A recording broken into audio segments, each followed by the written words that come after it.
So you're looking at the dart with a bit of fresh paint on it. Now we're not quite done, we're between coats. The reason I come in the booth to do the video, and we're coming to the end of the coat, so like all the nasty stuff is sucked out of here. This way you can hear me talk without a mask. But I'm probably not going to walk down there too much because, you know, it's off-gassing like crazy. This is the second time we're painting the bottom of this car, and I'm going to explain why.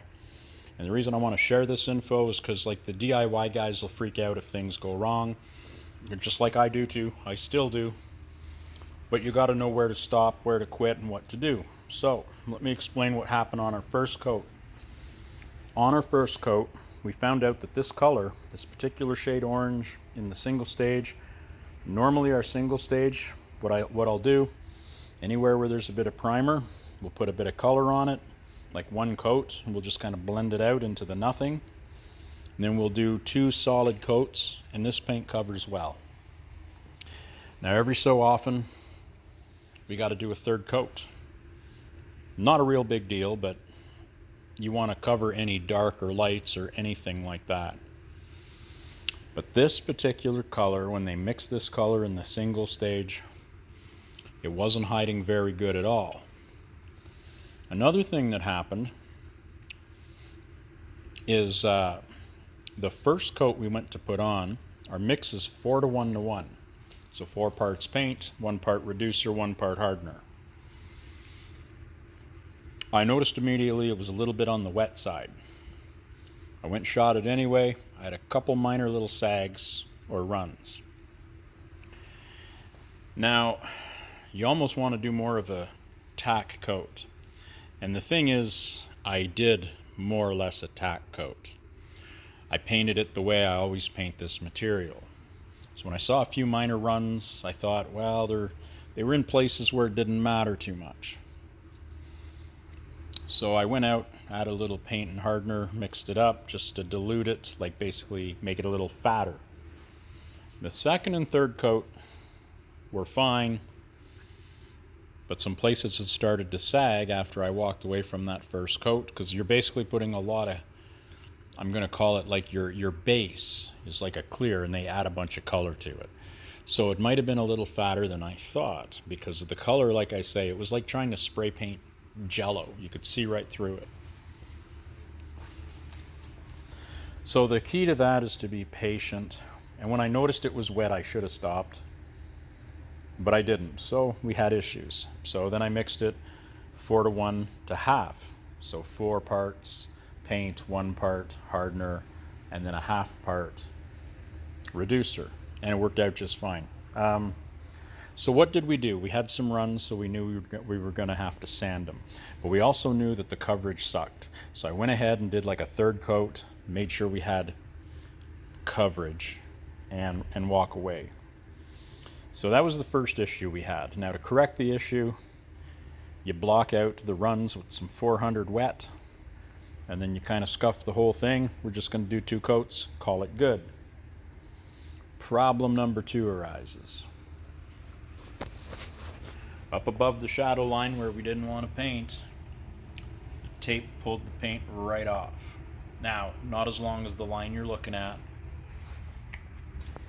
but it did, and we were careful, we did all the right stuff, but sometimes there's, you know, the 30-year-old paint job had a weak spot somewhere, they didn't scuff it good, it just happens. What else happened? This panel was nice, a little bit, you can see there's a little bit of dark in there yet, but down here kind of chipped off. So we taped it differently the second time around so we could catch all that. So there's 2-3 coats over any dark spot, mixing it a little differently now, and I can still see through it a bit, but I'm pretty certain our last coat, which we're waiting in between right now, is going to cover it really well, and if not, we'll do 2. But here, it ain't going to cover. And there's basically, we blended that in twice and then coated it. So there's 3 coats there, and you can still see it.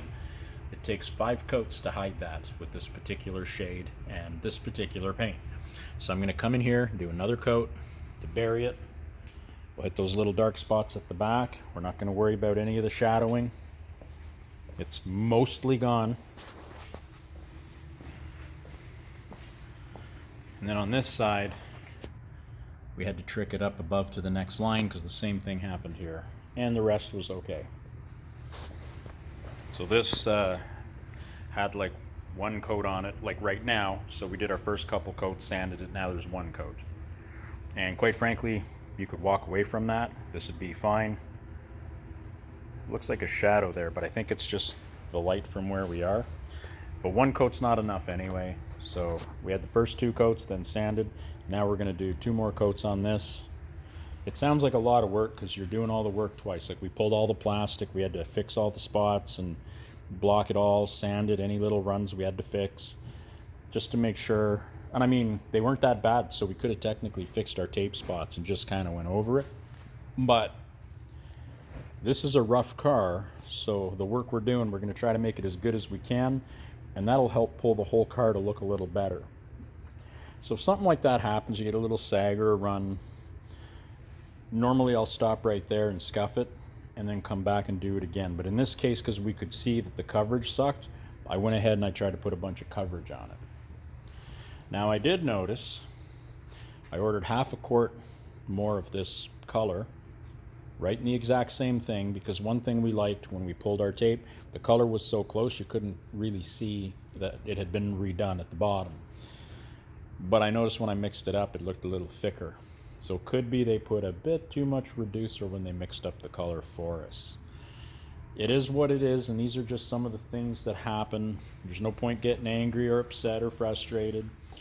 You can go into the store and tell off the guy that's mixing your paint for you, but now you can't use that guy, right?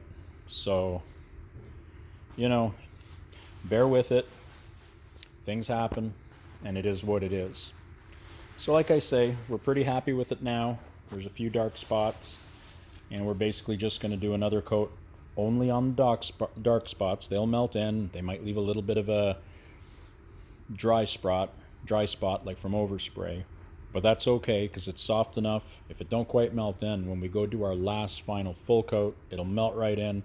The car will look fantastic. I'm going to leave it there.